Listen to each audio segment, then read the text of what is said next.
Bonsoir et bienvenue sur Lundi Soir. Donc on reçoit Bertrand Ogilvy, professeur de philosophie et psychanalyste, pour son livre Inclassable enfance, qui vient de paraître aux éditions La Tempête. Donc ce livre, c'est à la fois une critique de l'école, et peut-être plus spécifiquement de l'école française, républicaine, et une réflexion sur l'enfance. Donc une réflexion sur l'enfance que tu t'attaches à repenser tout au long du livre. Et en exergue du livre, tu proposes de le résumer comme une sorte d'adresse faite aux enfants qu'on pourrait formuler ainsi: ne laissez pas les adultes parler à votre place. Et donc ton premier chapitre revient sur ce que tu appelles une enfance sacrifiée, incarcérée, qui n'est pas autre chose qu'une construction, et tu proposes à la fin du livre une autre vision de l'enfance. Et donc si ce lien entre l'enfance et l'école semble à mains égards aller de soi, tu le déploies ici d'une manière assez particulière, dans le sens où il est le nœud d'une critique vraiment radicale et, on peut dire, révolutionnaire de l'école comme institution, qu'il ne s'agit pas seulement de réformer, mais de réinventer. Donc, tu es professeur, avec une expérience de l'enseignement. Pourquoi écrire aujourd'hui, maintenant, ce livre sur l'école ? Est-ce que, pour commencer, tu pourrais peut-être nous expliquer un peu de façon générale le propos du livre, voilà. Et aussi par rapport à ce qui se passe aujourd'hui, vu que tu parles vraiment de l'école française, etc., par rapport à la situation de l'école française aujourd'hui, pourquoi écrire ce livre maintenant, et qu'est-ce que tu as cherché à dire ? L'aujourd'hui est un problème, en effet, parce que d'une certaine façon, ce livre est un livre qui parle du passé. C'est-à-dire que s'il y a une actualité de ce livre, c'est au sens où il décrit quelque chose qui est en train de se défaire. Ça va peut-être mettre du temps, mais enfin qui est en train de se déliter, et qui va donner lieu à quelque chose qu'on ne connaît pas. Je ne sais pas du tout comment la France va organiser son système éducatif dans les décennies à venir, mais elle est tellement isolée, de ce point de vue-là, tellement singulière, je reviendrai là-dessus peut-être, que cette situation ne peut pas durer éternellement, compte tenu du contexte international, européen notamment, qui va dans un tout autre sens. Bon. Donc pourquoi aujourd'hui, je ne sais pas, c'est un peu conjoncturel. J'avais déjà publié plusieurs choses, puis j'ai toute ma vie en fait, j'ai fait tout un parcours scolaire assez particulier, puisque j'ai parcouru le système scolaire un peu dans toute son étendue, puisque, comme je le disais à l'instant, j'ai été à une époque professeur en école normale, ce qu'on appelait les écoles normales, donc j'ai beaucoup passé de temps dans les classes maternelles, à visiter des stagiaires, et puis le matin j'étais dans le Val d'Oise dans une classe maternelle, et puis l'après-midi j'allais faire un cours de prépa grec à la Sorbonne, donc c'était une façon de tenir le système par tous les bouts, et c'est cette permanence des structures à tous les niveaux qui m'a frappé à cette époque-là. Et donc ça fait longtemps que je réfléchis à la façon de faire apparaître le fait que justement ça ne va pas de soi. C'est ça qui est difficile quand on parle de l'école en France aujourd'hui, c'est de faire sentir à quel point ce qui semble aller de soi, c'est-à-dire l'école comme institution incontournable, en réalité est une singularité, une bizarrerie, un dispositif extrêmement sophistiqué et extrêmement artificiel qui maintient une structure d'oppression, d'humiliation, de hiérarchisation profonde de la société française d'une façon très singulière, et qu'il est très difficile de faire sentir à ceux qui sont passés, à savoir tout le monde, et notamment ceux qui la font fonctionner, les enseignants, à quel point ce qu'ils font est une anomalie par rapport à ce problème général de la transmission du savoir, qui est celui de toute société, et que la France fait d'une façon très très très très singulière. Alors, un des points essentiels du bouquin, c'est de faire ressortir cette singularité française. Et elle repose, me semble-t-il, pas mal sur la question de l'échec, la production de l'échec scolaire. Oui. Tu le décris pas comme un effet résiduel, quelque chose qu'on résorbe année après année, mais quelque chose qui appartient au système même de cette école et qui est relié à une façon d'évaluer. Oui, c'est structurel. Ça, c'est quelque chose que Milner, dans son bouquin de l'école, avait... mais dans une toute autre perspective, évidemment, avait déjà pointé de façon assez pertinente, à savoir ce rapport qu'il y a en France depuis la Révolution française entre le savoir et la politique. Voilà. La construction de la citoyenneté française est appuyée sur un rapport structurel avec le savoir, avec la transmission du savoir. Comment faire pour construire une société dans laquelle les citoyens en connaissance de cause, sont appelés à participer à la vie politique. En connaissance de cause, donc, c'est l'institution scolaire qui supporte cette connaissance-là et qui la retransmet en faisant des citoyens, des gens qui sont articulés à l'histoire du savoir, à l'histoire de la science. Bon. Et qui s'appuient sur cette histoire pour occuper leur position politique. Bon, ce lien entre politique et savoir est très singulier dans les autres pays d'Europe. Il n'existe pas. L'école est une institution qui transmet des savoirs, mais ça n'a pas de rapport avec le fait que, par ailleurs, l'identité des citoyens, l'identité politique des citoyens s'élabore ailleurs. Il y a un découplage. Bon. En France, ça tient ensemble, et ça qui produit cette structure étrange d'un système qui a une double structure interne, l'une qui est consacrée entièrement à la transmission des savoirs, l'autre qui est consacrée entièrement à la construction d'une identité. C'est pour ça que j'ai écrit cette phrase un peu provocatrice sur la 4e couverture, qui a suscité beaucoup de réactions de la part de certains de mes amis. Quand j'ai écrit « À l'école, on n'apprend rien, on apprend seulement qui on est ». Bon. Alors, j'ai un ami qui a réagi de façon très très violente à cette formule, en disant que c'était scandaleux de dire une chose pareille. Bon. Mais à l'oral, on n'entend pas ce que je veux dire, parce qu'en réalité, la clé de l'argumentation, c'est de faire apparaître qu'il y a deux écoles dans une. Il y en a une que j'écris avec un E majuscule, l'autre avec un E minuscule. L'école avec un E majuscule, c'est justement ce système de reproduction politique qui consiste à hiérarchiser à partir de l'échec, essentiellement, avec un peu de réussite, donc à hiérarchiser un corps social d'enfants et d'adolescents, etc. Et puis il y a l'école avec un U minuscule qui est effectivement ce milieu de connaissances et de savoir qui en France est assez élevé. Le niveau scientifique, on va dire, pourquoi pas, des enseignants français est assez élevé par rapport aux autres pays d'Europe. Et donc, de ce point de vue-là, il y a beaucoup de savoir qui se transmet dans l'école, souvent en vain, mais enfin, il y en a, voilà. Et c'est cette articulation entre les deux, ce savoir qui sert d'alibi à autre chose, qui constitue cette structure duelle, qui fait que l'école produit en permanence de l'échec structurellement, par le biais de l'évaluation, enfin tout ce qu'on va peut-être évoquer tout à l'heure.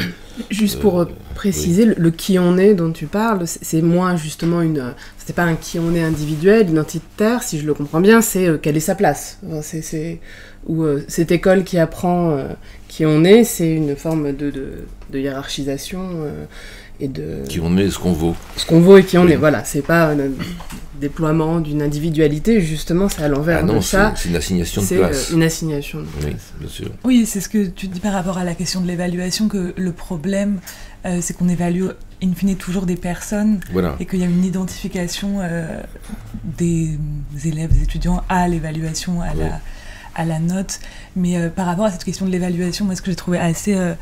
intéressant, c'est la façon dont c'est pas simplement une critique, si on peut dire, basique de l'évaluation qui dirait il faut pas noter ou je sais pas quoi, mais tu dis que même si on croit qu'il existe quelque chose comme de la performance, l'évaluation ne fonctionne pas par rapport à ça, et qu'en fait, ce qu'on observe, c'est que finalement, les élèves qui, si on peut dire, réussissent le mieux, entre guillemets, sont précisément ceux qui réussissent à se mettre dans les failles de l'institution et à ne pas faire ce que l'école leur dit de faire.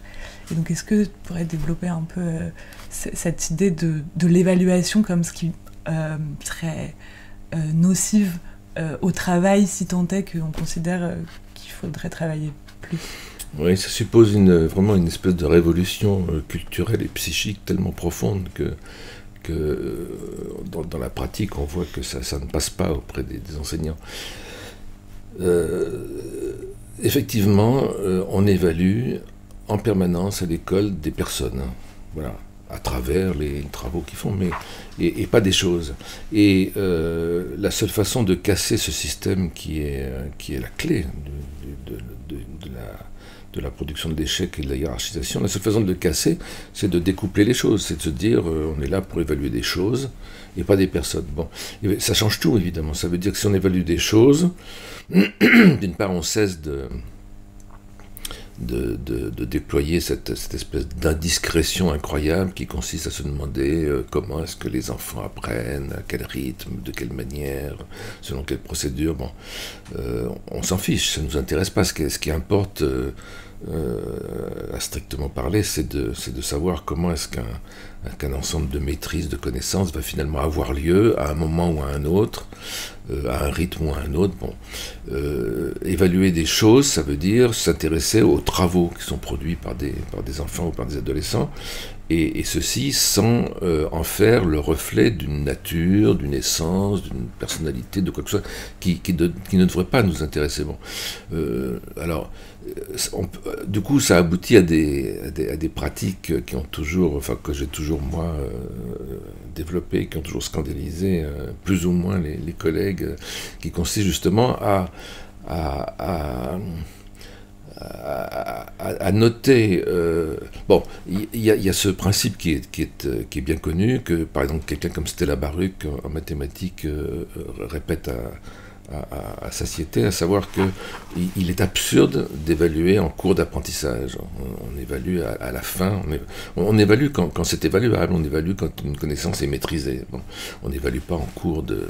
C'est-à-dire que cette temporalité qui vient casser la procédure d'apprentissage est faite justement pour coincer les enfants par rapport à leur singularité, à leur rythme, et pour les empêcher d'aller jusqu'au bout de leur processus propre. Bon. Alors, il m'est très souvent arrivé, moi, effectivement, de mettre des notes à des étudiants ou qui ne correspondaient à un travail qui n'était pas encore fait, mais que je leur proposais de faire à leur rythme plus tard. Bon. Alors découpler comme ça l'évaluation administrative et puis le travail effectivement fait, c'est quelque chose qui habituellement ne se fait pas, alors que il faut souligner ça, c'est très important. L'école, aujourd'hui encore, est sans doute un des seuls secteurs du monde du travail dans lequel les individus, les gens qui les font fonctionner, bénéficient d'une liberté de fonctionnement totale. Évidemment, on est obligé de rendre des notes à l'administration, mais personne n'oblige un enseignant à mettre une note stigmatisante. Il peut très bien mettre ce qu'il veut. Bon, l'échec scolaire qui consiste ou à l'université par exemple, on dit voilà, il y a un problème de passage entre la L1, la L2, la L3. À Paris 8 par exemple, on n'a jamais eu ce problème-là, puisque les gens les fait passer automatiquement d'un niveau à l'autre, en leur mettant la note qu'il faut pour qu'ils passent, parce que l'important à nos yeux, c'est que les gens avancent dans leur processus, et pas du tout qu'on les arrête, qu'on les empêche de passer d'un niveau à l'autre. Donc l'évaluation, c'est une clé du système, dans la mesure où elle empêche les enseignants, elle les empêche complètement de laisser avoir lieu le processus d'apprentissage qui est toujours singulier et qui ne doit pas être normalisé de façon générale. Et de ce point de vue-là, la primaire a un peu évolué quand même, non? C'est-à-dire qu'on a plus... L'école primaire ou élémentaire a justement c'est acquis. Alors oui, il doit y avoir en voie d'acquisition, et puis cette étrange colonne, puisqu'il n'y a plus de notes, dépassées, que personne ne sait remplir, parce que s'il y a des objectifs... Donc ça, il a quand même fallu mettre une petite différenciation de ceux qui auraient dépassé. Et c'est amusant de voir que les enseignants ne savent pas quoi faire de cette colonne, mais il me semble qu'il y a quand même une tentative d'aller vers ce qui serait une évaluation, une sorte de validation des acquis, qui n'est pas une évaluation formatrice, comme on disait à une période, qui était l'évaluation en cours d'eux, et donc qui gèle un petit peu. Mais peut-être pas le secondaire. Enfin, est-ce que c'est ce type de modèle aussi, si on veut être un peu concret, dans la cuisine, qui te semblerait plus souhaitable, c'est-à-dire une sorte d'accompagnement qui est surtout une reconnaissance de quelque chose d'acquis au moment dit, et qui hiérarchise le moins possible. Ça serait... Il y a toujours eu beaucoup plus de possibilités d'expérimentation dans les niveaux inférieurs, la maternelle, l'école primaire, que dans les autres niveaux, c'est certain. On verra ça après. Mais moi, j'entends tout à fait ce que tu dis sur l'évaluation. Le problème, c'est que là, dans la discussion, on se retrouve à nouveau à confondre un peu les deux rôles de l'école, parce que tu dis l'école avec un grand E et l'école avec un petit E. C'est-à-dire que là, tu vois, ce que tu dis, c'est que l'évaluation, elle est, en gros, comme elle est faite, elle est débile par rapport au processus d'apprentissage. Et en même temps, on sait bien qu'il y a l'autre pan de l'école, qui est d'indexer sur l'échelle sociale qui va être astronaute, qui va être avocat, qui va être poubellier. Et on sait qu'il y a un astronaute pour 20 000 avocats, pour 800 millions de poubelliers. Et donc, la raison pour laquelle les profs font fonctionner cette machine de l'évaluation sans la remettre en question, c'est pas qu'ils sont un peu bêtes, c'est qu'il y a une demande sociale de cette indexation, du rôle de tri de l'école. Et si en fait, à la fin d'un cursus, on n'est pas capable de dire qui est capable, selon certains critères, de devenir qui vendeur de voiture, qui ingénieur, qui balayeur, qui machin là, et ben d'un seul coup, la fonction première de l'école, celle de trier, celle de sélectionner, et donc forcément de purger et de formater, elle a plus lieu d'être, quoi. Et donc en fait, j'ai l'impression que l'école, en fait, elle est prise dans cette contradiction interne qui est d'un côté cette histoire de partager des savoirs, et de l'autre sa fonction sociale qui est une fonction de classe, qui est de trier, sélectionner, purger, dégager les enfants. Oui, mais ça, c'est cette espèce de fausse évidence qui est typiquement française, sur laquelle effectivement, à l'école, la nature et le mérite des enfants s'avéreraient peu à peu au fur et à mesure qu'ils montent leurs compétences dans des travaux. J'étais très frappé à l'époque où je suis allé pas mal au Danemark, par exemple, de voir que cette articulation était totalement inexistante. Au Danemark, par exemple, où l'évaluation n'existe pas, les gens passent de niveau en niveau sans aucune discussion. Ce qui est frappant, c'est de voir, mais dans un système capitaliste aussi sévère que le nôtre, c'est intéressant de voir comment ils sortent du système secondaire en ayant été, disons, évalués de façon très égalitaire.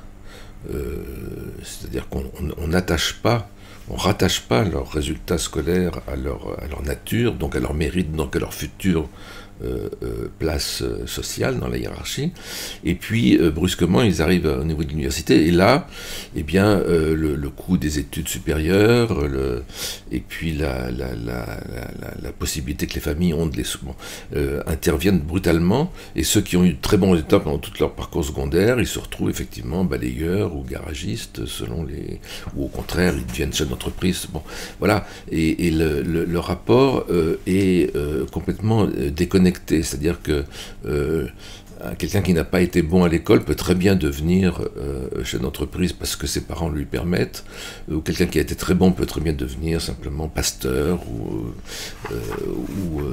garagiste, parce que, et c'est ça qui est très frappant, parce que ce qui justifie cette répartition des rôles dans l'existence sociale au Danemark, c'est la religion, c'est pas l'école.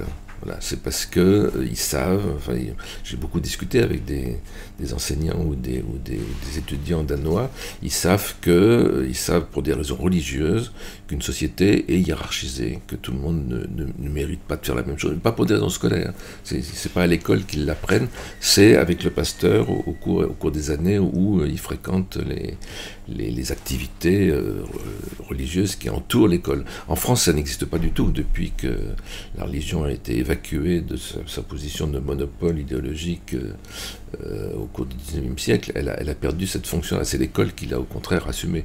Là, la différence est fondamentale. Dans tous les pays européens, on ne s'en rend pas assez compte. La religion, toutes sortes de formes différentes, joue le rôle que l'école joue chez nous. C'est pour ça que l'école française est quasiment intransformable. Il ne peut pas y avoir d'expérimentation, il ne peut pas y avoir de réforme, parce que c'est la répartition sociale, politique qui se joue là, et si elle ne se joue pas là, alors on n'a pas de relais pour la faire fonctionner ailleurs, alors que dans les autres pays d'Europe, ça ne pose pas de problème d'avoir été un élève médiocre et d'avoir ensuite un poste important dans la hiérarchie sociale. Mais, plusieurs questions déjà. Est-ce que est-ce que c'est beaucoup mieux finalement, que ce soit l'école ou la religion ou quelque chose d'autre qui, in fine, crée à la fin les raisons de la hiérarchie sociale? Et mon autre question, ce serait par rapport donc à d'autres manières de faire école qui, comme tu le disais, ont tendance à être peut-être plus... Enfin, les espaces d'expérimentation sont plus les petites classes. Dans ce cas, quelles sont... Enfin, tu viens de dire qu'elle était quasiment intransformable, mais malgré tout, quelles pourraient en être les possibilités de transformation jusqu'à l'université? Enfin, je veux dire, est-ce que, par exemple, on pourrait faire des expérimentations au lycée, à l'université, où si dès les petites classes, il n'y a pas eu cet espace là où, par exemple, c'est ce qu'on disait hier, en France, par exemple, je sais pas, les écoles Montessori ou ce genre de choses, on va se dire que c'est plus fait pour les élèves en difficulté, alors que en fait ça pourrait, en partant du principe que un élève qui n'est pas en difficulté doit pouvoir être adapté aux exigences de l'école française, et que finalement l'autre manière de faire école serait pour celles et ceux qui n'y arrivent pas. Et donc est-ce qu'il y a un moyen de défaire ça, et par quel biais, peut-être par des plus petits chemins, c'est possible, même depuis une éducation qui vient de là, un parcours scolaire qui vient de là, de faire d'autres choses. Mais faut pas dire ça au conditionnel. En réalité, depuis Célestin Freinet et ensuite d'innombrables aventures ont eu lieu et se sont développées de façon extrêmement productive, avant-guerre, après-guerre, dans les années 60, 80, d'innombrables écoles primaires, mais pas seulement, des collèges aussi, ont fonctionné selon des principes tout autres. Ça a existé, ça a très bien marché, très bien fonctionné. Bon, on pourrait rentrer dans le détail de ces histoires qui sont un peu passées sous silence aujourd'hui, on n'en parle pas beaucoup. Il y a quelques livres qui racontent ça très bien. Tout ce qu'on a appelé la pédagogie institutionnelle, par exemple. Bon, c'est pas de l'utopie, c'est quelque chose qui a vraiment fonctionné. Ça a été combattu systématiquement par l'administration. Et donc, ces modes de travail qui reposaient beaucoup sur la bonne volonté des enseignants, et qui donc exigeaient beaucoup d'investissement, beaucoup de temps, ont été finalement... enfin, on a perdu des batailles, bon. Mais si on met de côté cette histoire perdue, parce qu'aujourd'hui il y en a de moins en moins, il n'y en a presque plus, mais ça peut revenir, ce sur quoi je voudrais insister, c'est sur la possibilité qu'il y a, c'est le terme que j'utilise quelque part dans le bouquin, je crois, qu'il y a de toujours saboter la vie scolaire, parce qu'elle permet de faire ça. C'est-à-dire qu'un enseignant n'est pas obligé, dans le quotidien de son travail, de se soumettre aux normes qui sont imposées par l'administration. Il peut toujours les contourner. Et à tous les niveaux, aussi bien à l'école primaire qu'à l'université. Et ce contournement, il a des effets très productifs sur le parcours des élèves, des élèves et des étudiants. Et il leur permet justement de trouver leur temporalité propre dans l'appropriation des enseignements. Mais les enseignants ne le font pas. Ils ne le font pas par routine, par peur, par attachement à des systèmes qui les ont construits ce qu'ils étaient eux-mêmes. Et finalement, le système continue à fonctionner dans sa rigidité, alors qu'à tout instant, on pourrait le faire dérailler.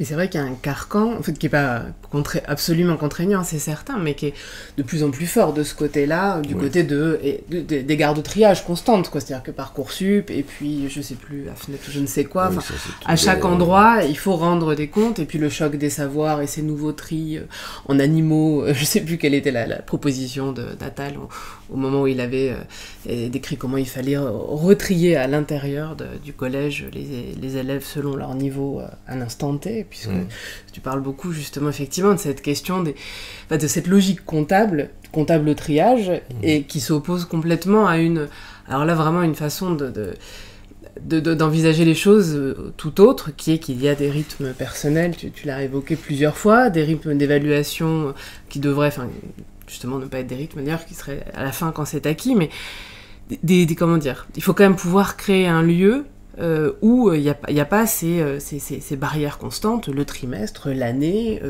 le nouveau parcours, le nouveau triage de 5e, le nouveau triage de 3e.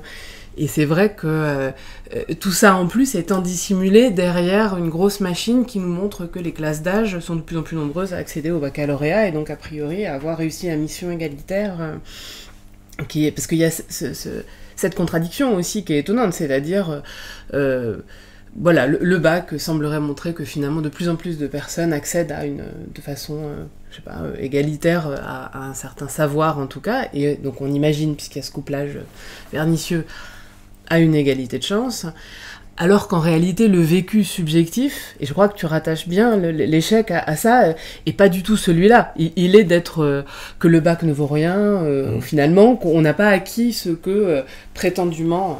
À la fin, on est censé avoir acquis par l'école républicaine, méritocratique, inclusive.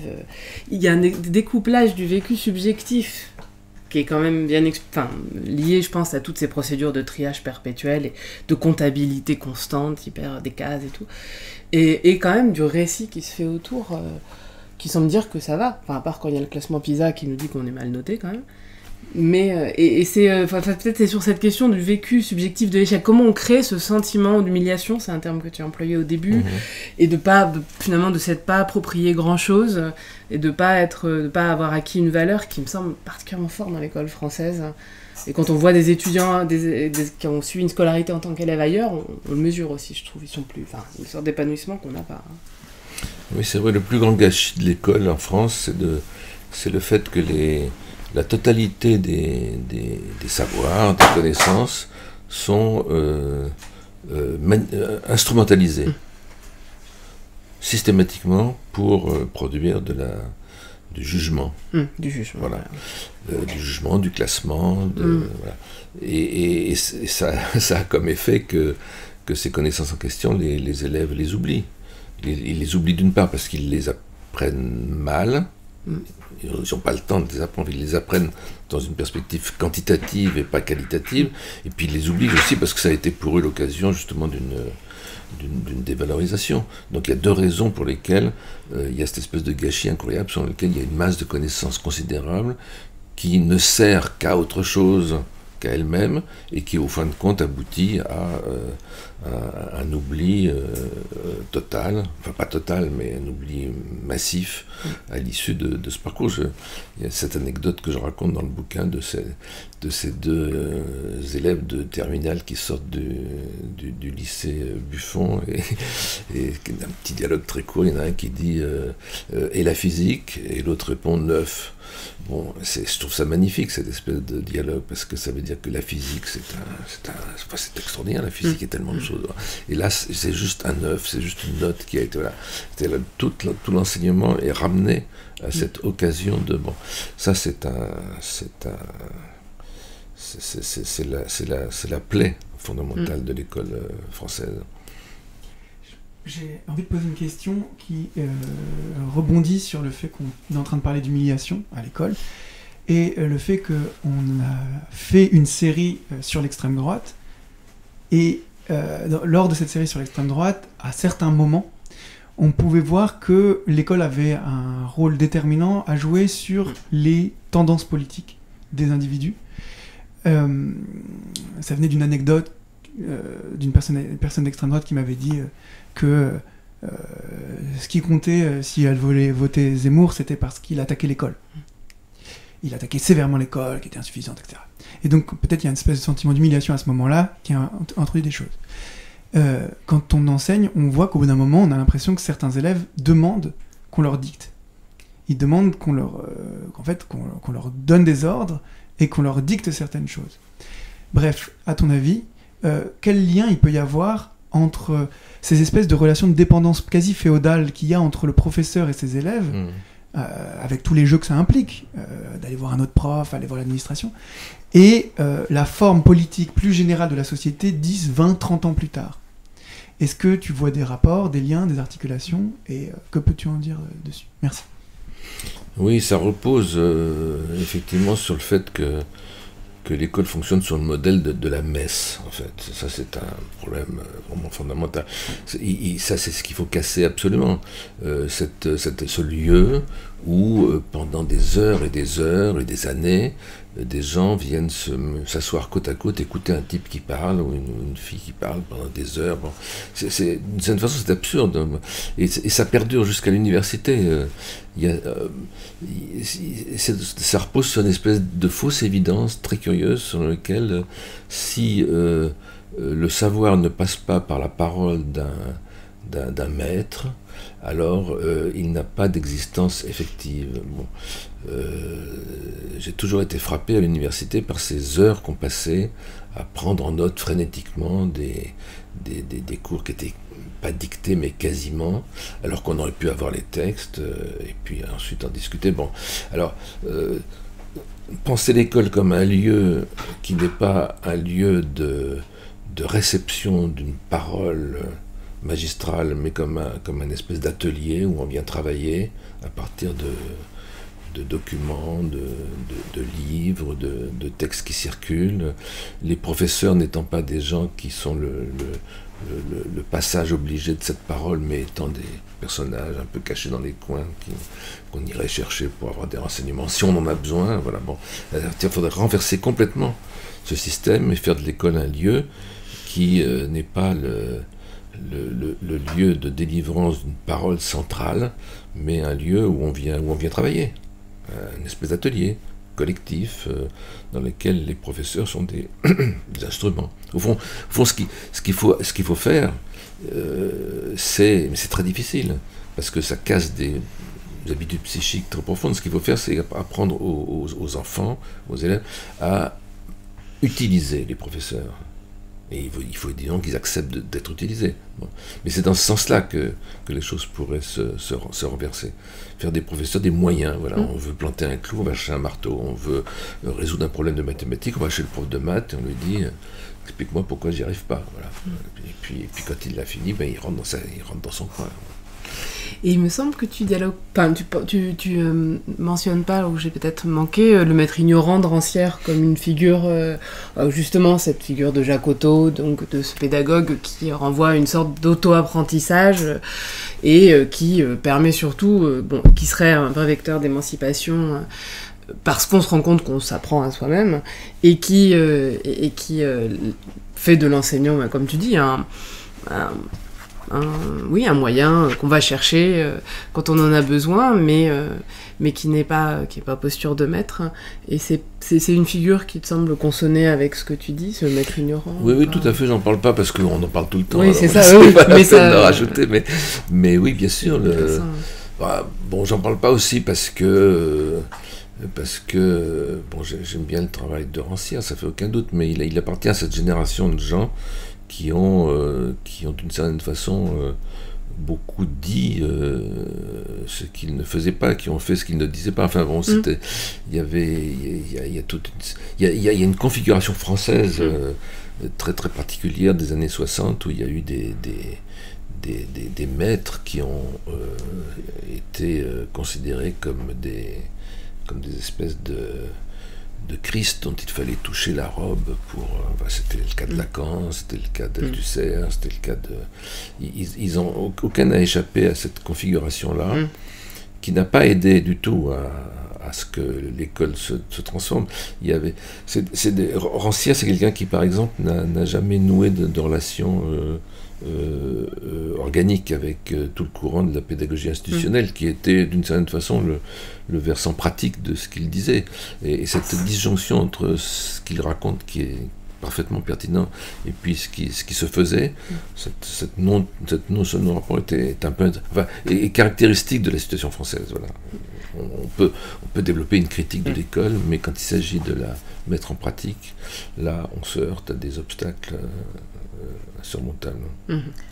Oui, pour rebondir peut-être sur cette question du lien entre finalement l'école et ce que ça produit ensuite comme sujet politique, et au-delà sur cette question de l'émancipation, j'aimerais bien revenir sur peut-être cet autre aspect de ton livre qui est évidemment intrinsèquement lié, mais qui est la façon dont tu proposes de repenser la question de l'enfance, et donc comment est-ce que l'enfance est un sujet proprement politique, et qu'est-ce que...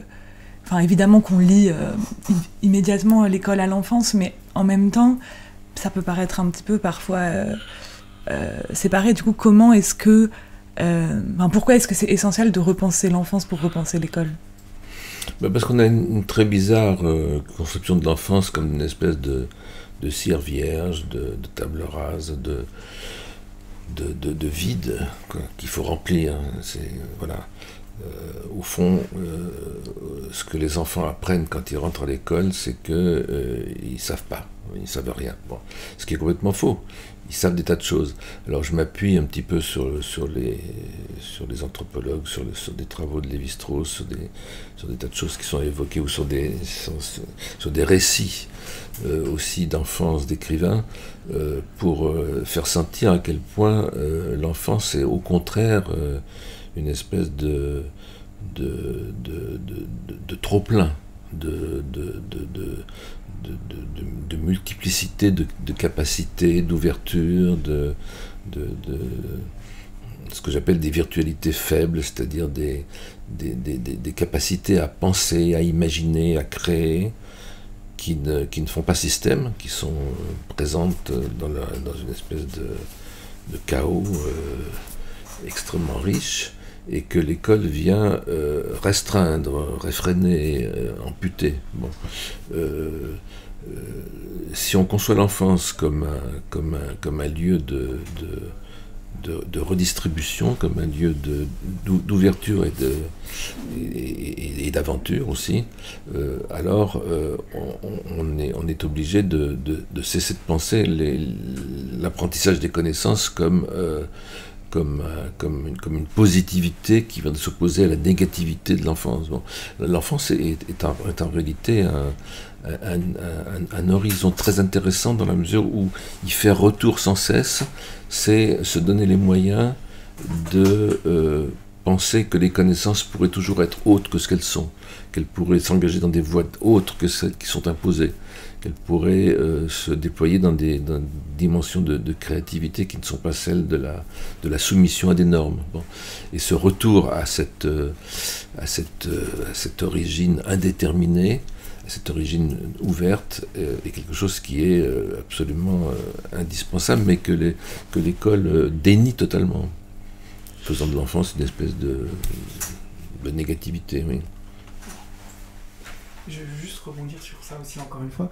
Est-ce qu'il n'y a pas un paradoxe dans l'enfance qui est que d'un côté, on peut effectivement la poser comme un espace de virtualité faible, très diverse, quasi une forme de liberté, mais en même temps, tout ça repose sur l'irresponsabilité juridique et sur la domination totale du monde adulte sur le monde enfant. Pas au sens où l'emprise serait complète sur les enfants, mais sur le fait que d'une certaine manière, ils sont à la fois soumis totalement à l'arbitraire parental ou social.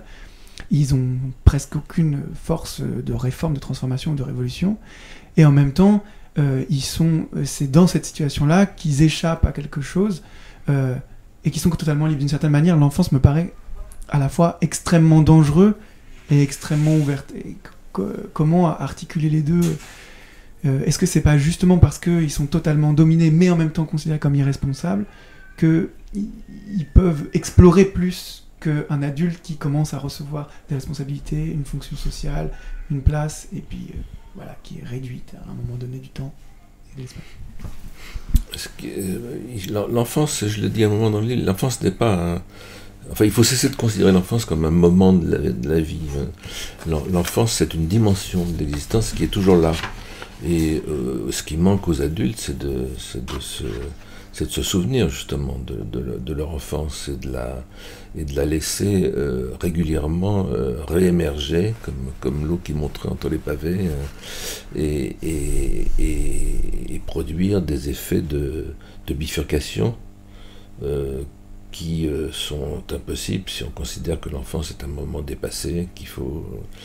Alors l'irresponsabilité juridique, évidemment, vient renforcer ce bannissement de la dimension enfantine, et non pas infantile, enfantine, qui est présente tout au long de l'existence, mais qui est présente sous une forme déniée. Oui, ben, c'est sur la question de l'infantile. À un moment donné, tu cites Françoise Dolto qui dit qu'en fait, tous les adultes ont 12 ans d'âge mental. Et tu dis c'est sans doute vrai, mais le problème de poser les choses ainsi, c'est que ça sous-entend que ça assimile l'infantilisme à l'immaturité, et qu'en fait il faudrait surtout pas avoir 12 ans d'âge mental. Et est-ce qu'il n'y a pas une manière d'avoir 12 ans d'âge mental qui pourrait être revendiquée justement? Et qu'est-ce que ça veut dire de dire que finalement l'enfance n'est pas un moment de la vie, mais est quelque chose qui est toujours là, etc. Et comment est-ce que ça s'articule à cette idée que quand même être toujours un enfant, c'est être un peu immature, c'est ne pas avoir de responsabilité, ne pas savoir comment s'orienter dans la vie, etc., etc. Oui, l'infantilité, la phrase de Dolto, on peut l'entendre dans un double sens. On peut considérer effectivement qu'elle a un sens négatif, mais on peut donner aussi un sens positif. Avoir 12 ans d'âge mental, c'est aussi être capable de cesser de considérer les fausses évidences et les normes imposées comme des obligations, comme des vérités. C'est une possibilité de les remettre en cause, de faire apparaître leur relativité, leur fragilité. Mais ça, c'est quelque chose qui ne peut se développer que dans des activités qui sont autres que celles de l'apprentissage scolaire. Je pense là au travail que j'ai fait pendant des années avec Arnaud Stern, dont je parle brièvement dans le livre, qui était quelqu'un qui animait un atelier de peinture pour les enfants. Mais les enfants, dans cet atelier, ils avaient entre 3 ans et 70 ans. Bon. C'est-à-dire que c'était un lieu où les gens qui venaient se livraient à une activité créatrice non normée, qui était de la peinture, mais qui avait une valeur psychique et, je dirais, institutionnelle extrêmement forte, dans la mesure où cette activité leur permettait de redécouvrir et de prolonger en permanence le sentiment de leur autonomie, de leur liberté, de leur capacité de prendre de la distance par rapport aux normes. Bon.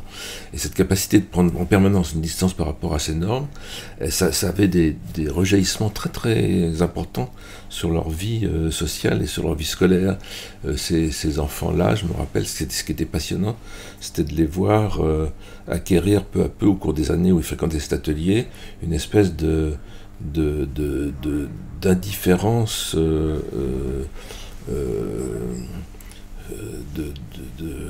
oui, enfin pas d'indifférence, mais de léger mépris à l'égard de la façon dont les adultes les regardaient et jugeaient leur production, et leur permettaient d'avoir une autonomie très très grande dans leur activité propre. Et l'enfant, c'est ça, c'est ce sentiment d'autonomie qui se perd peu à peu à l'école et qu'il faut au contraire entretenir. Et qui se perd aussi parce que alors l'école est clairement un des vecteurs de cette idée-là, mais sûrement pas uniquement, parce que cette idée à la fois de maturation et d'apprentissage est pensée de façon très linéaire, progressive, cumulative, alors qu'il y a cette idée effectivement d'une enfance en virtualité faible, qu'on voit dès qu'on parle avec des enfants, c'est-à-dire la profondeur des questions métaphysiques, tout est là, quoi. Très très jeune, tout est là. Comme ça peut s'exprimer, mais justement pas forcément que par le langage et tout. Et on aimerait qu'il y ait... on essaie, comment dire, que les activités qui sont proposées, si on veut dire ça comme ça, soient pas justement des façons de fermer ces virtualités, même s'il le faut certainement en partie, j'en sais rien, mais d'ouvrir, alors effectivement à l'encontre comment dire, de l'acceptation des normes pures et simples, mais aussi des comportements exploratoires. Enfin, ce que fait Freinet avec l'expérience, avec le fait de sortir, parce qu'il y a aussi la question de l'espace et du temps si on revient à l'école, mais je me dis que ça a un impact aussi sur le sujet politique au sens un peu pragmatiste, quoi, c'est-à-dire constamment être dans une position d'exploration et d'expérimentation très, très horizontale, ramifiée, pouvoir donner par plein de moyens, que ce soit justement cet atelier aussi... qui change, qui casse les générations, l'image des générations, des formes d'activité, des formes d'espace qui permettent constamment de divaguer au sens de l'eau, quoi, et pas d'accumuler, de fermer. Parce qu'après, quand on se pose tellement de questions sur comment motiver, c'est quand même étonnant. On se dit qu'on a tellement fermé de portes qu'il faut maintenant donner soif au cheval, comme dirait Freinet. Alors qu'en fait, la curiosité exploratoire, elle est tout le temps... C'est le trait caractéristique de l'enfance. Elle est là, elle est vive, et on a l'impression qu'on l'a éteinte tout le temps et qu'ensuite on est là à essayer de la réinsuffler. Et le sujet politique aussi. Enfin, c'était ça le parallèle que je faisais en divagant moi-même, mais qu'il y a cette idée que je trouve assez forte chez les pragmatistes, mais c'est quand même qu'en procédant par l'enquête, on remotive, on réautonomise, on donne, en tout cas, on laisse s'exprimer cette curiosité sur le monde qui permet d'avoir des idées plutôt que de déplorer que personne finalement ne s'intéresse à l'école, la politique. Oui, tu le dis très bien. Je voudrais insister à nouveau, ça me semble très important, sur le fait que tout ça, c'est pas du rêve, c'est pas de l'utopie, ça a existé. Ah ouais. Moi, j'ai connu des écoles primaires où l'instituteur arrivait le matin en retard, il y avait une demi-heure de retard. Et bien, qu'est-ce qui se passait ? Eh bien, il arrivait dans la classe, il y avait une espèce de ruche bourdonnante, les élèves étaient là depuis une demi-heure, ils étaient occupés à leurs activités, ils continuaient ce qu'ils n'avaient pas fini la veille, ou ils commençaient autre chose. Le fait qu'ils ne soient pas là n'avait pas d'importance. Pour ça c'est d'une certaine façon, pour l'enseignant moyen, c'est inimaginable. Alors qu'en réalité, c'est extrêmement simple à mettre en place. Enfin, ça prend un peu de temps, mais une fois que ça tourne très très très bien, très très bien. Mais ça, c'est parce qu'on donne. Alors, c'est une question d'espace aussi. Il faut créer des lieux, il faut abattre les murs, il faut casser les cloisons, il faut mettre les tables autrement, il faut créer des espaces modulables, utilisables, manipulables. Il faut cesser d'encadrer les enfants dans des cloisons, dans des horaires, dans des classes d'âge. Toutes ces fausses évidences aussi. Pourquoi ranger les enfants parallèlement alors qu'un enfant peut très bien changer de groupe et de classe d'âge selon les disciplines dans lesquelles il est plus ou moins alerte. Bon. Alors ça a fonctionné. Bon, et ça a été systématiquement cassé par les administrations successives. Mais quelle différence avec une classe de niveau ? Par exemple, si on dit que les élèves ils peuvent aller dans différentes classes d'âge, quelle différence avec l'idée de classer les élèves par classe de niveau, par exemple ? Pourquoi la classe de niveau, c'est insupportable, mais la possibilité de changer de classe selon ses intérêts, ses techniques et ses appropriations, elle est plutôt émancipatrice.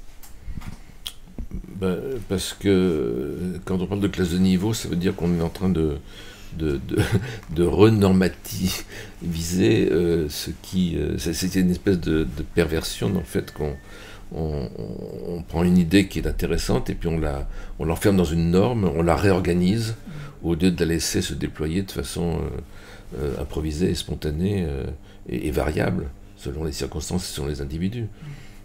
C'est ça la différence. Chez Freinet, il y a aussi cette idée que c'est l'enfant qui fixe lui-même ses objectifs. Et il y a aussi cette idée qu'il se fixe des objectifs à un moment et à une distance qui fixe lui-même aussi d'ailleurs, et à lui de voir s'il a plutôt envie de trouver la satisfaction de les atteindre à chaque fois, de pousser un peu plus loin, de les redescendre. Donc il y a aussi et tout ça peut cohabiter sans être effectivement fixé, peut-être. Moi je repense aussi à ce rôle de l'enseignant, parce qu'on a tendance à se dire pourquoi on a du mal à lâcher ce rôle de maître. Je suis pas certaine qu'il y ait tant d'enseignants qui apprécient le rôle du maître, enfin sûrement il y en a. Mais je crois aussi qu'il y a un énorme surmoi acquis de devoir être utile, de devoir dispenser des connaissances, et qui est lié aussi à une formation des enseignants, alors en soi disciplinaire, et ça c'est sûrement intéressant que chacun poursuive en tout cas avant c'était le cas, dans sa discipline assez loin, mais bon, voilà, des phénomènes, des fonctionnements de concours, là aussi, humiliants, extrêmement classants, et qui font que, en tant que jeune prof, il me semble que beaucoup reproduisent, en tout cas, je l'ai vécu comme ça, cette idée qu'il faut absolument continuer à montrer qu'on a un savoir, qu'on est utile, alors même qu'en fait, on aimerait bien avoir la posture derrière, au fond de la classe, à regarder, à être sollicité, enfin, et s'autoriser ça, en fait, ce sens de s'autoriser à ne pas être là, ou à n'arriver que... serait quelque chose d'extrêmement émancipatoire pour les enseignants et directement pour les élèves. Je crois que c'est quelque chose qu'on ne veut pas aussi permettre. Hein. Il y a une espèce de surmoi sociétal aussi, une critique constante d'un enseignant qui fait rien, qui fait qu'il est tout le temps en train de se justifier que si il fait, c'est pas parce que il n'a pas de temps libre. Ce discours-là, il peut sembler anecdotique, mais en fait, il me semble extrêmement enfermant dans une mauvaise position de prof. Oui, il y a l'administration joue un rôle là-dedans, puisqu'on est tenu d'arriver, etc. Bon, mais pas seulement, la question du surmoi est capitale. Cette façon de c'est une forme de narcissisme aussi, qui s'inscrit dans des procédures administratives, mais c'est pas facile de s'absenter dans ce métier, alors qu'il faut le faire absolument. Je pense à une anecdote marrante. J'ai fait des cours à Nanterre pendant des années. Le département de philosophie avait une option, faisait une option dans le département de psychologie, philosophie. Bon. Et alors, la première année de psychologie à Nanterre, c'était 900 élèves, 950. Bon. Donc ça se passait dans l'amphi qui est tout au bout de la Grande Barre, l'amphi A. Bon. Alors on se retrouvait devant 950 étudiants sur une estrade assez élevée avec un micro évidemment. Bon. Et alors à cette époque-là, vous n'avez pas connu ça parce que maintenant ils ont cassé la Grande Allée parce qu'il y avait toujours des réunions politiques qui se tenaient là-dedans, donc ils ont fait des cloisons partout là aussi. Bon. Mais à cette époque-là, on pouvait se balader comme ça dans toute la grande allée des amphis au rez-de-chaussée, et on passait d'amphi en amphi, et on voyait un pauvre enseignant tout à fait au fond, c'était très grand, qui parlait pendant un brouhaha épouvantable. Les gens, ils mangeaient, ils discutaient, ils buvaient, bon, c'était terrible. Bon. Et effectivement, la première fois où j'ai fait ce cours, c'était un enseignant qui me l'avait refilé parce qu'il n'y arrivait pas. Je me suis retrouvé devant 950, c'était à 8h du matin, hein, c'était de 8 à 10, c'était 2 heures de cours de 8 à 10. Je me suis retrouvé devant 950 étudiants qui faisaient autre chose, ils discutaient, il y avait un brouhaha, c'était pas possible. Bon. Et donc je me suis assis là, avec mon micro, et puis j'ai attendu que le silence se fasse pour pouvoir commencer à travailler. J'ai attendu 2 heures. 2 heures. Et à la fin, il restait 5 minutes, tout à coup, il y a eu un silence total qui s'est fait, parce que ils se sont dit, on est venu là à 8 heures, ça fait 2 heures qu'il ne se passe rien, qu'est-ce qu'on fait là? Et là j'ai dit, bon, on va pouvoir commencer à travailler. Moi je parle jamais quand quelqu'un d'autre parle, réciproquement, et puis je vais vous dire ce qu'on va faire cette année. J'ai parlé 5 minutes, puis ça a été terminé. Bon. Et puis je suis venu la semaine suivante, pareil, et là aussi j'ai attendu 2 heures. sans rien dire. J'avais mon boulot, j'avais des choses à lire, donc je lisais, j'écrivais, je faisais des trucs. Alors, il y en avait qui me regardaient d'un air un peu intrigué, mais ça continuait. Bon. Et puis à la fin, ils se sont tus de nouveau, et là j'ai dit bon, ben, on va continuer à travailler. Voilà. Et puis la troisième fois, la troisième semaine, ils sont arrivés à 8h du matin. C'est ça qu'ils venaient tous à 8h du matin, c'est ça qui était frappant. Et là, au bout de quelques minutes, il y a un silence qui s'est fait. Ils ont demandé qu'est-ce qui va se passer. Et là, il y a un silence qui s'est fait. Et donc là, on a travaillé. Et puis ensuite, j'ai eu un silence total pendant toute l'année. Parce qu'ils savaient que le sens de leur présence ne s'avérait que si on travaillait. Bon. Mais il avait fallu ce moment de décollage où je cessais d'être la parole automatique qui se diffuse pendant que personne ne l'écoute, pour que quelque chose se bascule. Mais c'est vrai que c'est pas facile de rester 2 heures devant un groupe de 950 étudiants sans rien dire. Ça suppose une espèce de conversion psychique. Mais c'est ça, parce que paradoxalement, je me dis qu'il faut une plus grande assurance pour faire ça que pour jouer à être autoritaire. Oui, bien sûr. La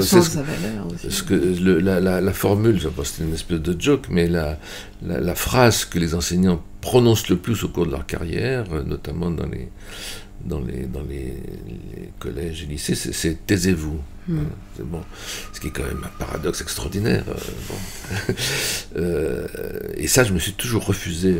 J'ai jamais dit « taisez-vous » pour des raisons personnelles, mais j'ai jamais dit ça. C'est-à-dire quand j'avais affaire à des classes, je disais rien, j'attendais. Mais voilà, c'est un type c'est ça que j'appelle du sabotage. C'est une façon de casser quelque chose. Casser des places, de casser des rôles, Et ça suppose effectivement, comme vous dites, une assurance, oui, une espèce d'assurance, effectivement, où ça suppose d'avoir l'idée que il faut sortir des rôles imposés, des rôles classiques pour faire chavirer complètement voilà.